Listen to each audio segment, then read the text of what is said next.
All right. Hello, my name is Monica, and I'll be your OET trainer for today. So, this video is supposed to help students understand how they can answer certain question types.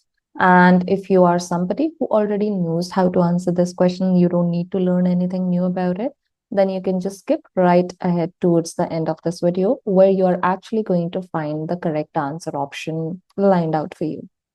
However, coming back to students who do need help with understanding how to answer OET reading part B questions, you must keep watching the video.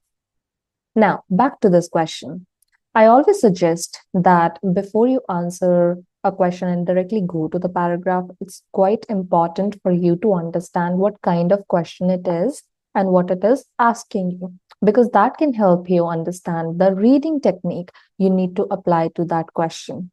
And we need to understand the reading technique because if we don't, then we may end up reading the entire paragraph where we don't need to. This question was specifically sent to me by one of the students who's probably watching this channel and sent me an email that, ma'am, this is a question that I need help with. So I hope this will be helpful for you. Now, understanding what kind of question it is. The manual informs us that blood pressure monitor. So there are two things that can happen here. Actually, three things that can happen here. When you get a question like this, the first thought that should come to mind is that, okay, they want me to answer questions about blood pressure monitor. So each and everything that I know about the blood pressure monitor is something that can be helpful for me.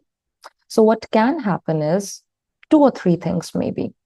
First thing that can happen is that they can give you the entire paragraph. This is the first thing that I'm talking about. They can give you the entire paragraph, and this entire paragraph is actually about blood pressure monitor. If this entire paragraph is about blood pressure monitor, and they have asked me a question, what does this paragraph tell me about blood pressure monitor? So literally each and everything is important, and I will have to review the whole text, right? The second thing that can happen is that this paragraph maybe is talking about blood pressure monitor in a specific section of the paragraph, not the entire paragraph, but only a specific section, right? If this happens, then any information which is here, here, or here is actually going to be talking about something which is not my answer, and I am probably going to get wrong answer choices from here because they don't talk about the blood pressure monitor. So how can my answer possibly be from there? My answer is going to come from here actually, because this is the section which does talk about the blood pressure monitor. If that is the case, then I should identify it very early on. Where exactly is my question being discussed about in the paragraph? And if this does happen, then I don't need to review the whole paragraph, just this specific section. So I scan where my information is, and I figure out here is where my information is. So I read carefully, and then I answer the question. The third thing that can happen actually, and this is something you're going to find happening more in part C rather than in part B, and it's a very rare occurrence as well, but still you should know about it, is because you might get just one teeny tiny sentence which actually talks about your topic. That has happened in part C. It's quite rare, but it does happen from time to time. So only one sentence, if it's talking about this, then there's nothing really more to understand here. You just come to the section, read the line carefully, and select your answer option. And in this kind of a location question, I think a very good opportunity for an exam maker is that we give you a lot of wrong answer choices from the rest of the paragraph. Remember, if the question is asking you to look at a specific area of the paragraph, I will definitely give you answer options which do not come from that area of the paragraph. That means any student who doesn't recognize the value of looking at a specific location for a specific answer, that student will end up becoming confused or taking a lot of time while answering the question, or perhaps even choosing the wrong answer option, right? So remember that this is quite rare. These two things are very, very common. In your part B, this is more common than anything else, right? If this is what's happening, you can treat it like a just question. You can just identify what kinds of things they have talked about here. Just name them 1, 2, and 3, summarize it towards the end, and go back to your answer options. If you need to confirm any details, you can always come back to the specific location in the text. However, if you get this question type, the question type is the same. If you get this kind of location where only a certain section is actually talking about the correct answer, or if you're only a certain section is talking about the actual topic, so you can treat it like a detail question. Even if you don't understand the difference between a gist and detail in this question type, it's absolutely okay. The idea is that about the blood pressure monitor, you should be able to name the variety of things they're talking about. 1, 2, 3, 4, 5. These are the 5 things they're talking about it. That's all. By the way, this is an official OET question, so I'm not making up the answer choices to fit this technique or whatsoever. So the manual informs us that blood pressure monitor, complete the sentence. So there's something they're talking about the blood pressure monitor, which is either true or untrue. When I look at this text, that they are in fact talking about the blood pressure monitor here, and I see that they're talking about this in the entire paragraph, then that means I am going to treat it like a just question then. The first scenario. So instruction manual, digital automatic blood pressure monitor. Okay, so there's some instruction there. And they're talking about electromagnetic compatibility of the obviously blood pressure monitor, nothing else really. So let me see. The heading has helped me. With the increased use of portable electronic devices, medical equipment may be susceptible to electromagnetic interference. Because of the increased use of devices, it is possible that there could be some sort of, I would say, increased use of this. They could be susceptible to interference. That's the idea. First one, sure, it's a negative one. Got it.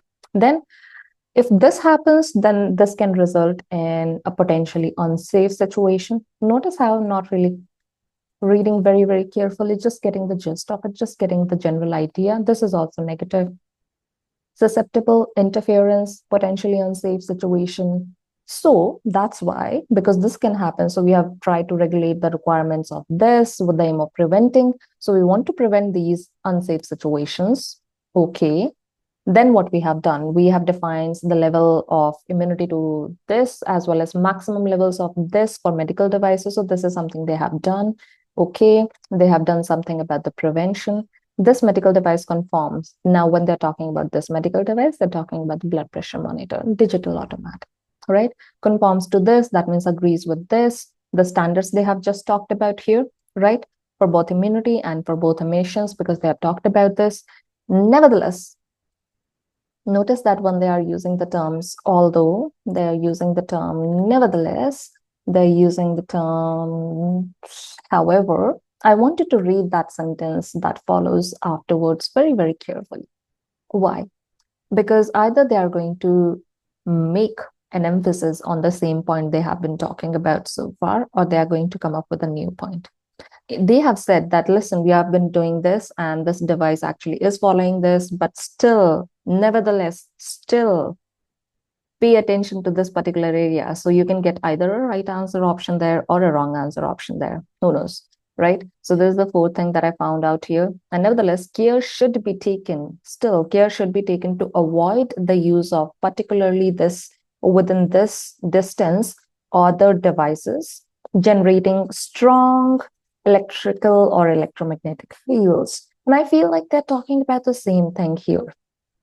That's what happens in a just question or in a main idea question, that they come back to the same idea again, or they talk about the same idea multiple times. So what happened? First of all, they told me that, listen, because we are using, because a lot of devices are being used, there's some sort of interference issue.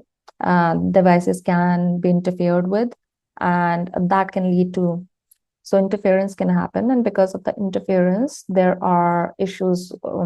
There could be unsafe situations potentially. And to prevent those unsafe situations, then we have come up with some sort of guidelines.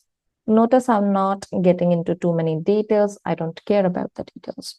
So then they have talked about the blood pressure monitor actually follows those guidelines. And then they have warning That nevertheless, still, please make sure that this device is not in particular distance. I don't remember the distance, how much, but I can see 7 meters of this particular device or this device, they're not being used there. That's it. That's the general idea. And with increased use of these susceptible to electromagnetic interference, that's this little warning is actually agreeing with the very first thing that listen, interference can still happen. That's the same thing. And now we come to our answer options. The blood pressure monitor is likely to, there are chances that it will interfere with the operation of other medical equipment. Well, it has said that it actually follows the same rules to prevent those unsafe situations which arise from there being interference. So, no, this information is actually false. It's the opposite of what we saw in the paragraph, isn't it? I'm not happy with this.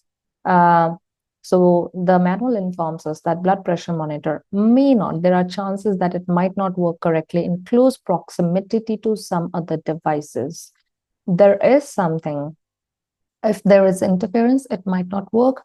I know there is a sentence about close proximity. I know there are some devices. I can always confirm. I don't have to remember everything in my mind. I go to the last sentence. Care should be taken to avoid the use of the monitor, blood pressure monitor, within 7 meters of cell phones and other devices generating strong electrical or magnetic fields. So yes, they are in fact saying in close proximity to some other devices, it might not work correctly. Still not sure? Go back to answer option C then. So blood pressure monitor should be considered safe to use in all hospital environments. The problem is this information is false actually. The very first sentence had told me that with the use of portable electronic devices, medical equipment may be susceptible to electromagnetic interference, which leads to potentially unsafe situations. And that's why they are also asking me to avoid using the blood pressure monitor within 7 meters of this, which are generating strong. So this information is actually false because when I'm using it beside a cell phone or other device within 7 meters of close proximity, it can lead to interference, it can lead to some problem. So yeah, I would say that this is false and this information is true. So this is my correct answer option. So I hope you understand how to answer this particular question type.